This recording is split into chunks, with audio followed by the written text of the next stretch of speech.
Welcome back, everyone. This is part 3 on What If Kid Asta Meets Noelle's Mother. I do not own Black Clover or any of the characters in this video. Chapter 5. Resisting is futile. One of the white-cloaked people prepared their grimoire to unleash their magic. You pathetic magic knights will die here. Don't count on it. Asta shot back, unleashing a battle cry as he charged towards their 10 opponents at full force. Such a fool. The second white-cloaked figure remarked as he unleashed a magic bullet at Asta, who blocked it with his sword. A feisty one, huh? One of the black-cloaked figures remarked. No matter, they'll all die here anyway. Let's find out. Noelle remarked. Solid. Humph. Fine. Solid grunted. Water magic. Holy water bullet. Solid fired several bullets made from his water magic at the opposing mages. Unfortunately, the mages blocked his attacks. Chi-chi, Klaus grunted. We have to work as a team here. He turns to Fana and Mars. We'll call it truce for now. Just so we can take these new uninvited guests down.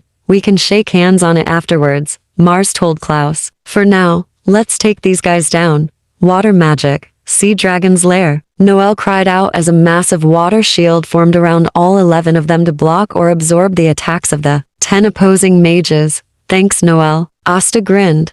Got to protect squad members. Noelle nodded. Even if they're not mine. Klaus gasped. Mimosa smiled. Yuno's expression remained neutral, while Asta grinned like an 8-year-old. Solid, on the other hand. So kind, Noelle. Solid mocked. That kindness will get you killed. Noelle ultimately ignored Solid's words and turned to Asta. Asta, I will use another spell to launch you into the fray. She then turned to Finral. Courtney's brother. You back him up with those portals of yours? Alright. Finral nodded. We'll back him up. Luck, Fana and Mars added. Noelle glanced at them and nodded in agreement. The rest of you cover me. Noelle ordered. How sad, a white-cloaked mage remarked. Thinking they can defend the treasure hall from us. We just want the sword that's here. Sword? Asta repeated before it dawned on him in regards to what Asir said was in the dungeon. Wait, you mean the demon dweller sword? How does this kid know about the sword? Another white-cloaked mage gasped. He has the demon slayer sword, dumbass, one of the black-cloaked figures retorted. So of course he'd be sent there too. Retrieve the demon dweller sword.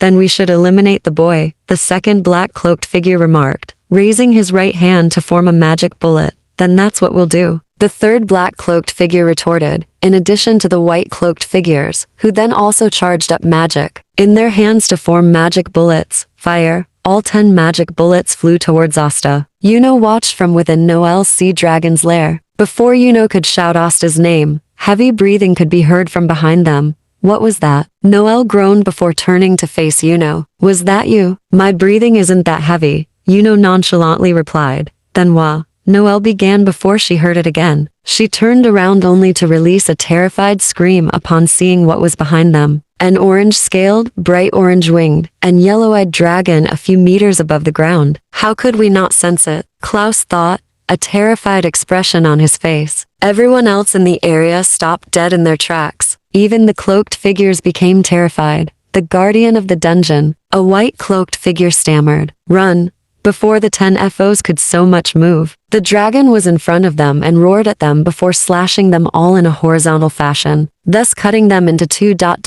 So strong. Fana thought, how come none of us could sense it? It didn't even use its magic to beat them. Mars thought, so then what was that just now that the dragon used? The dragon turned to face the 11 mages, a stern expression on its face. Oh, can I fight it? Luck grinned, his lightning magic covering his entire body like an aura. Not now, Luck. Magnus snapped. Besides, I'm pretty sure this dragon could kill us all if it wanted to. Why are you here? The dragon questioned sternly. At this point, Noelle had dropped her sea dragon's lair spell as the 11 of them were standing face to face with the guardian of the dungeon. Klaus cleared his throat, then began to speak for the whole group. We 9 magic knights were sent here on a mission to make sure nothing was stolen from the dungeon, Klaus told the dragon guardian. The dragon stared down at Klaus with its yellow eyes, making the young steel mage shake. Is that right? The dragon replied before turning his attention to Asta and Yuno. You too? Yes, Asta asked. I will allow you magic knights into the dungeon, the dragon guardian began. But, aside from the scroll and the demon dweller sword, you cannot take anything. I'll know if you do. Thank you. Asta grinned as the dragon guardian slashed the door with its claws. thus opening the door for them. Once that was done, the 9 magic knights strutted into the treasure hall. Oh, so many shiny things. Luck grinned. That's gold, you moron. Magna groaned. Let's take some with us. Luck grinned. That's gold, you moron. Magna groaned. Let's take some with us. Luck laughed. No luck. Finral groaned. Let's just let the Golden Dawn and Silver Eagle boys get their prizes. Then we can all leave. I can give us a portal back once that's done. But what about Mars and Fana? Noelle asked as she gestured to the outside of the treasure hall, where said Diamond Kingdom mages were standing, mostly out of fear due to the Dragon Guardian's intense and angry stare at them. We can't just leave them here. Of course we can. Solid scowled as he watched Yuno and Asta go through the treasure hall. They are our enemies, Noelle. Noelle groaned and pinched the bridge of her nose. So one-sided thinking, Noelle muttered. Look, if Mother was here, she'd give the two a second chance. We should do the same. Klaus glanced at Noelle after she said that, then sighed. Do the same. Klaus glanced at Noelle after she said that, then sighed. All right, fine. Klaus spoke in a defeated tone. What? You're siding with that illogic? Solid growled. Probably because she has actual common sense. Yuno deadpanned as he returned, a new spell in his grimoire. Solid turn. To face the newbie Golden Dawn with gnashed teeth. Why, you little? Solid began angrily. Now, I'm sure we can discuss this like normal people. Mimosa spoke cheerfully as she stepped in between Solid and Yuno. Humph. Solid crossed his arms irritatingly. Oi, I got the Demon Dweller sword. Asta called to the others as he ran towards them, grimoire in his pouch. Unfortunately,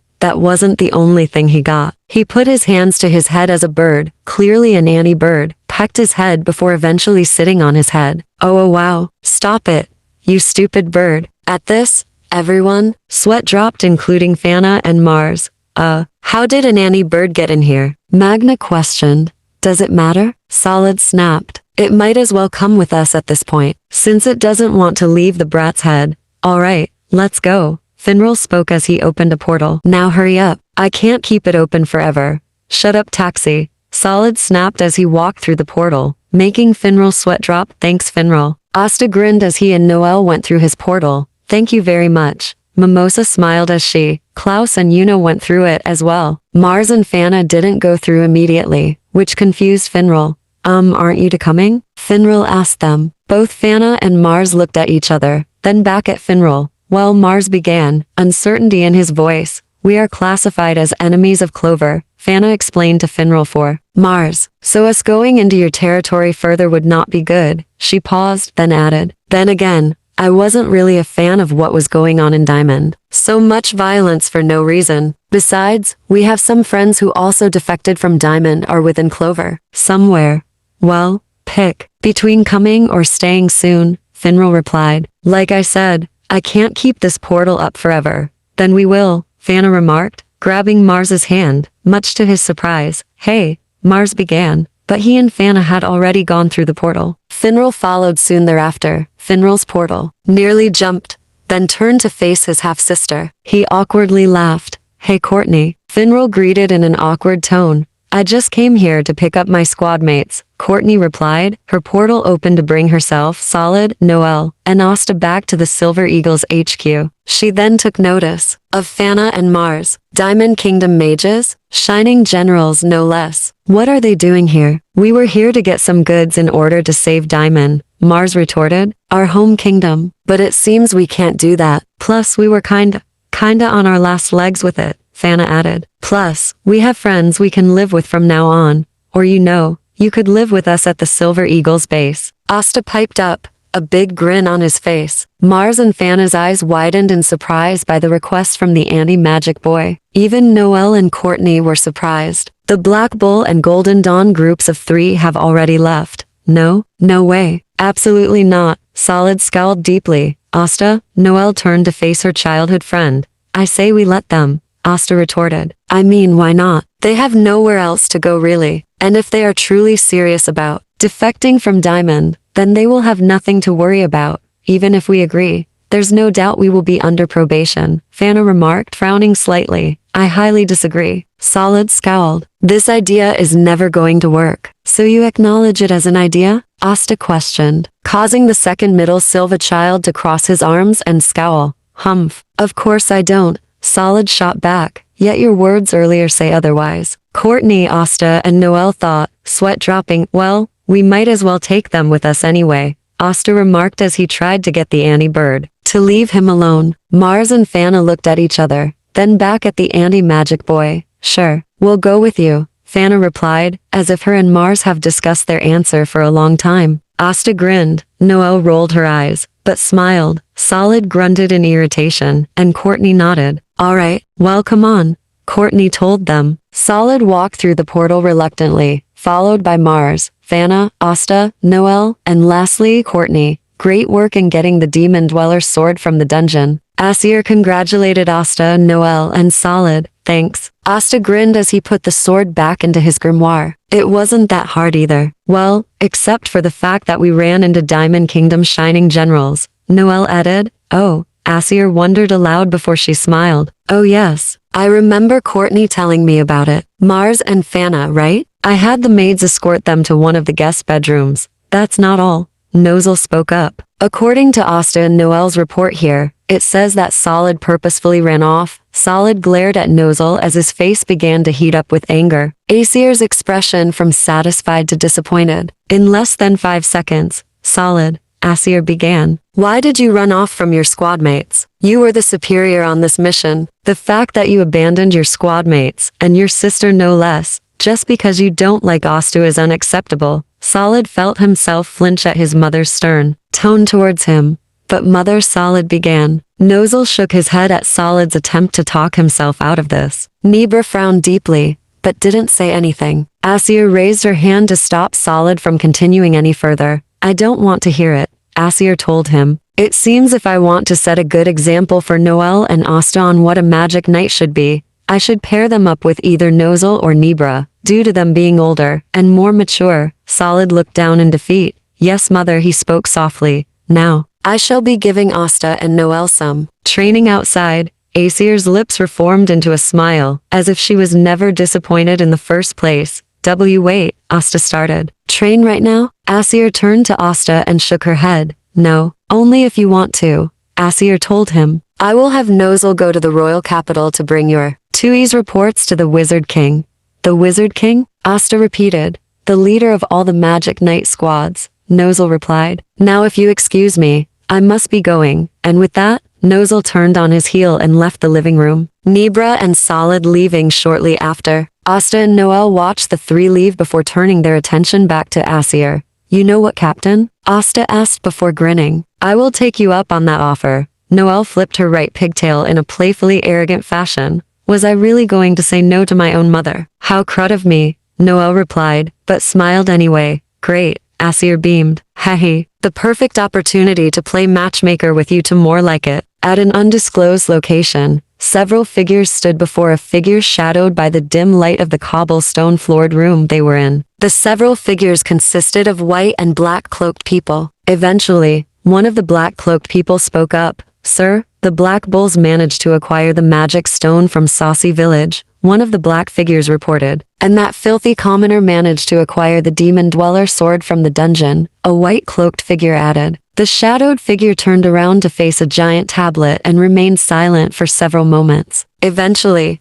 a spatial portal appeared and walked out for people, one with pale skin and scarecrow markings around his eyes and going down in a straight line. Another was a young black-haired woman with glasses, red eyes, and wearing an oversized lab coat over revealing clothing. The third was a young man with messy gray hair with a large eye patch over his left eye. As for the fourth, it does not matter if the Black Bulls have the magic stone or if the Silver Eagles have the demon dweller sword, the shadowed figure remarked. So long as our goal is completed, it does not matter. He paused, then turned his attention to the four that just arrived. Ah, Gilder Poiset, you did the work necessary to advance our plans forward. Excellent. The chubby purple Orcus captain nodded, tossing a killed guardian mage. My money please, Gilder remarked, holding his right hand out. The shadowed figure nodded, and gestured to have the pale-skinned man hand over 2 large bags of Yell. Gilder took it gleefully before walking back through the pale-skinned man's spatial portal, which closed soon thereafter. Now that's done,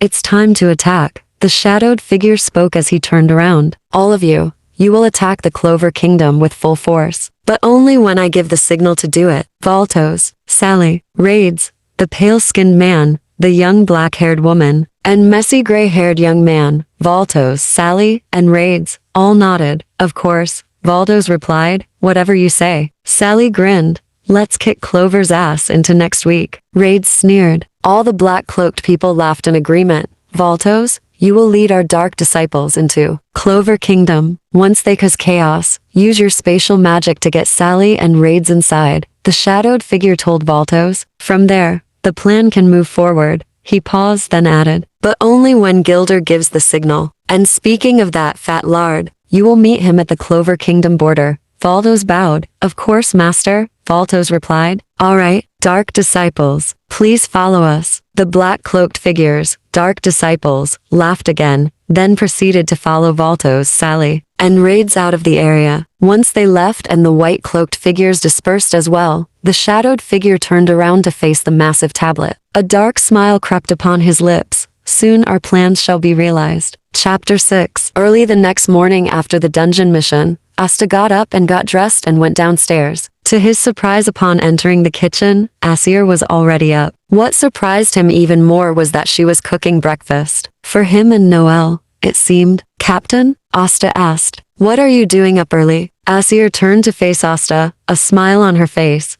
Making breakfast for you and Noelle before our training session today, Asir replied. Don't the servants do that stuff though? Asta questioned. Not this early.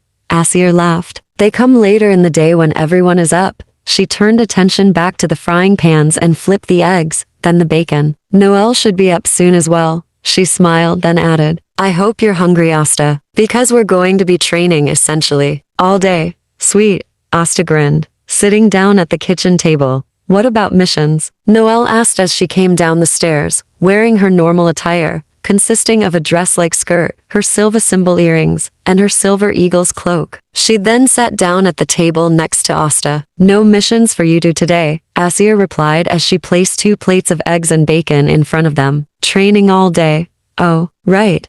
Noelle realized as she began to eat. She glanced over at Asta, who was stuffing his face. Can you not, please? I'll lose my appetite. Asta stopped eating and looked at Noelle. He took a large gulp of orange juice and laughed awkwardly. Sorry, he replied sheepishly. Noelle humphed, while Asir laughed. Asta is quite excited for this, Asir told Noelle. So let him have his moment. Sure, eating with your mouth full is rude and immature, but I'm willing to let it slide. Noelle crossed her arms then sighed. Oh, all right. Noelle spoke in defeat. After finishing breakfast, the 3 of them went outside. Asta carried 2 liters of water, while Asir carried 1 liter. The ones Asta are carrying are for him and Noelle respectively. Due to it being around 8 o'clock am, the sun hadn't fully risen yet, so the 3 got to enjoy the beautiful sunrise as Asir began to instruct them. Asta, please get out the demon dweller sword, Asir told her newest squad member. Asta nodded as he got out said sword from his black and red grimoire and, going into a defensive stance. All right, I'm ready for this, Asta shouted, determined. Asir laughed, while Noelle almost covered her eyes. Not so loud, Dorksta. Noelle hissed. You don't want to wake up the entire royal capital, do you? Sorry. Asta laughed sheepishly. Asir then turned to Noelle. Now Noelle, I'd like to use your magic and fire at Asta, Asir instructed her daughter.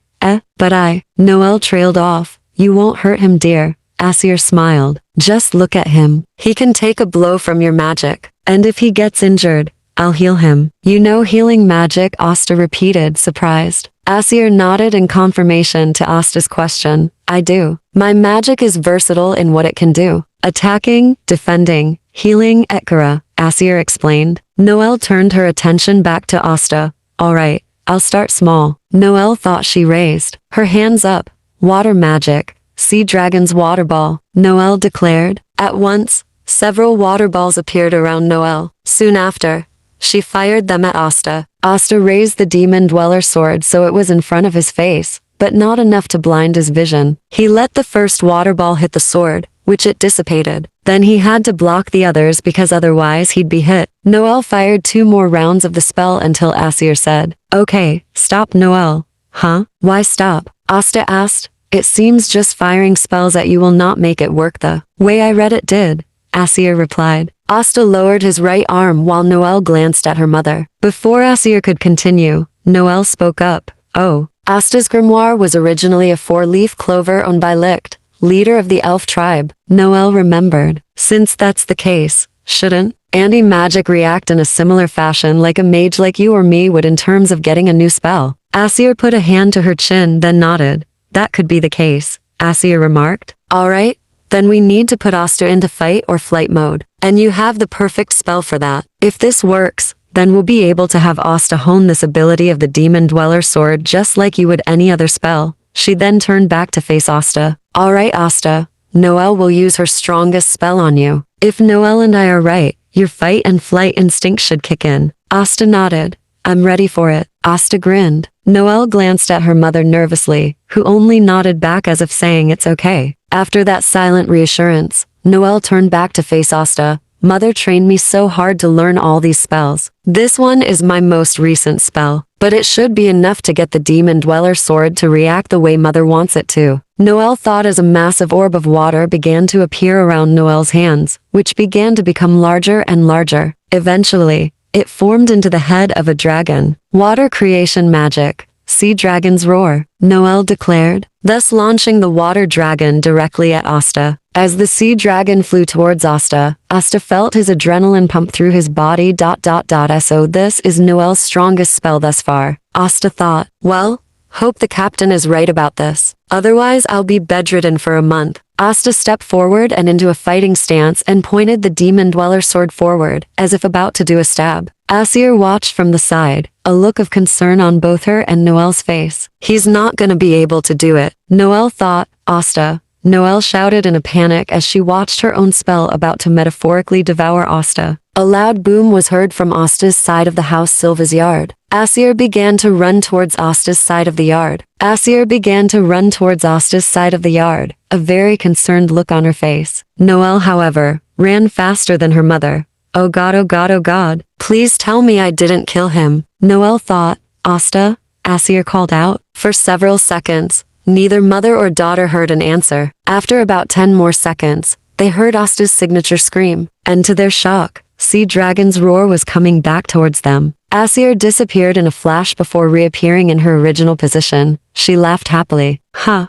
yes, it worked. She cheered as she watched the spell fly back towards Noelle. Noelle raised her hands up and declared Sea Dragon's lair to block her own attack, which caused the Sea Dragon to explode into watery particles. Whoa, that was close. Asta strided towards his liter of water and took a massive gulp before setting it down on the tree stump. I'm proud of both of you. Asir smiled as she too took a drink from her own liter of water. Thanks, Mother. Noelle smiled as she followed suit with her own liter of water. So your theory was right, Captain, Asta told her. It reacted like that of a mage learning a new spell. Asir approached the two and wrapped her arms around the both of them, which made the two blush red. After a few seconds, Asir let go. Okay, now that you two have regathered the energy you lost from the past hour, we should continue, she told them. Right, Asta grinned before frowning. Wait, do I have to absorb another spell from Noelle? Yes, Asir told him. Before either Asta or Noelle could retort,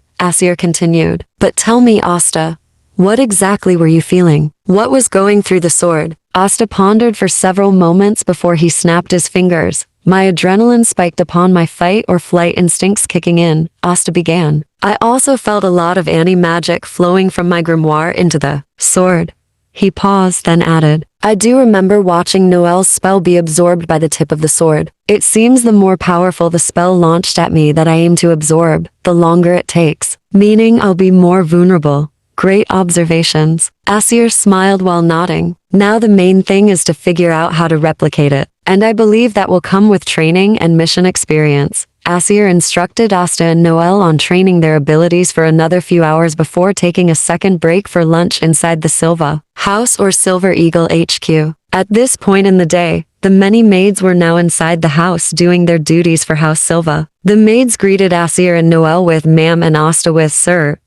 I see Lady Asir has been training you to hard. One of the maids remarked as she set plates in front of the three after they sat at the dining table. I have, Asir confirmed. And they're doing quite well. Asta and Noelle felt their faces heat up from slight embarrassment, but began to eat the food on their plates nonetheless. The three chatted for a long while, mostly about training, and what else Asta could accomplish with his anti-magic swords. It's still quite fascinating, Noelle noted. The fact our house knows so much about these swords, and possibly how to build them. Yeah, Asta grinned. It'd be so cool if I could build my own anti-magic sword. Even if you could, you'd need help to get it into your grimoire, Asir told him, which made him sheepishly laugh. I can't believe this. Asir, Noelle and Asta looked up to see Solid storming into the dining hall. Fana and Mars behind him. What is it, Solid? Asir asked her third child. I know they're living with us to show they've defected, but come on. Solid complained. How come the guest room is next to mine? To annoy the hell out of you? Noelle couldn't help but snicker. Solid scowled at his sister's words. Asir glanced at Fana and Mars, then back at Solid. I don't know what you want me to tell you, Solid, Asir replied. I'm not going to have our house rearranged. Because of this little inconvenience, Solid went silent, then threw his hands up in defeat, then walked off. Fana and Mars' sweat dropped at Solid's antics. What was that about? Mars frowned. Oh, mind if we join you? Asir smiled and gestured to two open seats. Please help yourselves, Asir told them. Asta and Noelle are just taking a lunch break from training. Training? Fana repeated. I thought that the royals of Clover see training as a waste of time. Not Mrs. Silva. Asta grinned. Training hard enables you to become stronger, and being able to learn new and powerful spells. Asir smiled approvingly at Asta's words, while Fana and Mars glanced at each other, then back at Asta. I see, Mars mused. We might do our own training a bit later. Fana added, so if you're okay with it, we want to watch you guys. Sure, Asir grinned. After we finish lunch here, I'm going to spar Asta to finish up his training for the day. You two can back and forth spar Noelle. Fana and Mars glanced over at the youngest Silva child for confirmation. Noelle glanced at her mother, then at Mars and Fana, before she shrugged. Sure, why not? Noelle replied. Was getting bored of blasting Asta anyways. Hey, Asta pouted. Noelle flipped one of her pigtails playfully towards Asta. You know it's true dorksta. Noelle teased. After lunch, Asir led Noelle, Asta, Mars, and Fana outside. By this point, it was around 2:30 in the afternoon. While Noelle sparred with the two soon-to-be former shining generals of the Diamond Kingdom, Asir and Asta were a good distance from those three. Asta had both his Demon Slayer and Demon Dweller swords out and in his hands. Asir, on the other hand, had no armor on, nor any weapons except for her grimoire, which glowed a bright grayish color. Hey, Captain, Asta began. Asir turned her attention back to Asta after watching Noelle sparring with Mars and Fana. Yes, Asta? She asked the young boy with a smile. How come you wanted to spar me? Asta questioned. I mean, sure, I love a challenge, but don't you think this is a bit much? Asir pondered Asta's questions for a few minutes before answering. I want to spar you for training purposes, Asir replied. Also, it's to see how well you handle an opponent who's far more experienced than you in combat. She then got into a fighting stance. I'm ready if you are. Asta stared at his captain in surprise. She wants to spar me? Asta thought. He then felt his lips forming a lopsided grin as he raised both his swords. Sure, I'm ready too, Asta shouted. Here I come, Captain. And with that, Asta released a battle cry shout as he charged towards Asir. Just as Asta reached her, she sidestepped and grabbed his arm, much to his surprise. First thing, Asir began. While you are physically strong, your movements are still a bit sluggish. Huh?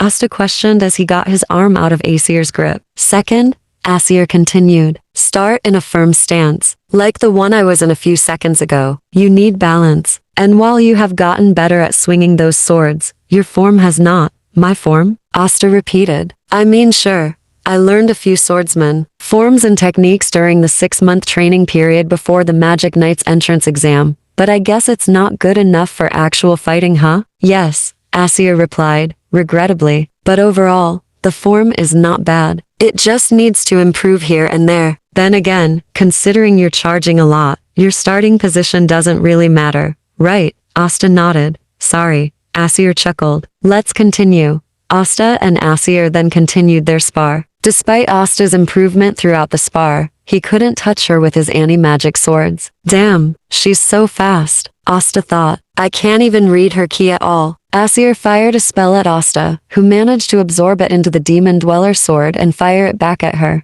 Asir either sidestepped her own attack, did a dance-like move to evade it, or would destroy her own spell with one of her steel weapons. The two sparred for a good hour or two before Asir appeared in front of Asta with one of her steel weapons at his throat. "I win," Asir told him. Asta looked down at the weapon at his throat, then up at his captain. "Aha, you did," Asta sheepishly replied. "I couldn't read your key at all, while you could clearly read mine. It takes practice, Asta." Asir smiled while patting his head. "Now, I believe you and Noelle have done enough training for today, Mother." Asir and Asta looked up to see Noelle standing at the door's threshold holding what appeared to be a letter. A message from the Wizard King. "It's for a Magic Knight Captain meeting regarding." He paused, then noticed Fana, Mars, and Noelle turned to look at him. Fana and Mars began to feel internal pressure. Those two, the two defectors of the Diamond Kingdom. "When is it, Noelle?" Asir asked her eldest child and vice captain. Noelle opened the letter and skimmed it for a date. After a few minutes, Noelle spoke up again.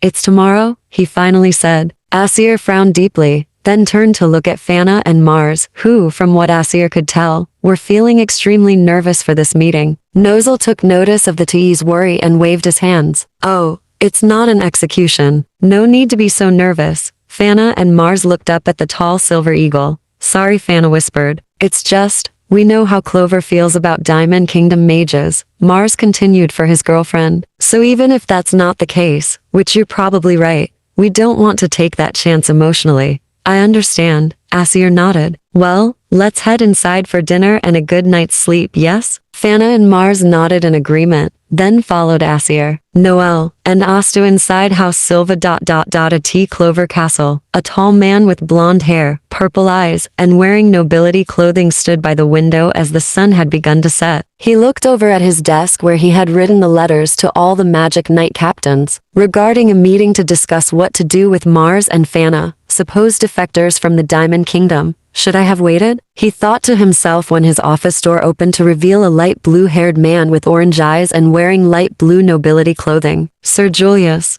I just sent out the last letter." The light blue-haired man spoke. The blonde-haired man, Julius, turned to face the light blue-haired man, a smile on his face. "Thank you, Marks," Julius replied before turning back to the window. "The question is, did I make the right choice here?" "What do you mean, sir?" Marks frowned. Julius then turned back to face Marks. "Did I call for the meeting too soon?" Julius questioned. "I don't think so, sir," Marks replied. "After all, if they truly are defectors, it is best to get information necessary to confirm it as either true or false." Julius pondered Marks's words then nodded in agreement. "You're right," Julius remarked. He then looked at his desk and groaned. "Back to doing paperwork.